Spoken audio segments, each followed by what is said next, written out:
Pemirsa, pohon Natal biasanya berbentuk pohon cemara dengan berbagai macam hiasan seperti lampu kerlap-kerlip, bintang, malaikat, dan lonceng. Tetapi di Gereja Santo Yosef Palembang, momen Natal tahun ini dimeriahkan dengan pohon Natal yang terbuat dari botol-botol plastik bekas. Setidaknya terdapat hampir 400 botol plastik bekas sebagai bahan utama untuk membuat pohon Natal setinggi 2 meter ini. Diperlukan waktu hampir 2 minggu untuk merampungkan pohon Natal tersebut, ditambah dengan adanya lampu kerlap-kerlip, membuat pohon Natal dari botol plastik bekas ini tampak lebih cerah dan berwarna.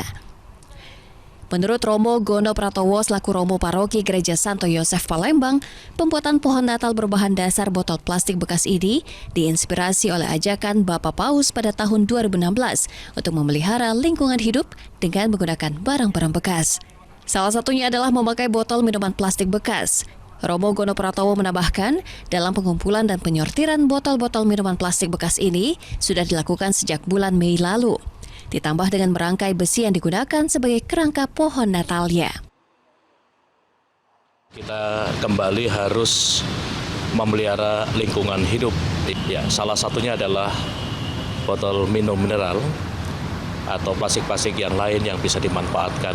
Tapi salah satu yang bisa kita buat adalah menggunakan botol-botol mineral ini itu dipakai untuk membuat pohon Natal.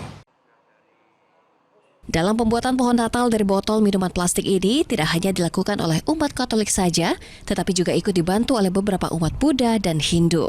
Sehingga pohon Natal dari botol plastik bekas tidak hanya untuk memelihara lingkungan hidup, tetapi sebagai wujud persatuan dan kesatuan antar agama. Dari Palembang, Bambang Irawan Ajus melaporkan.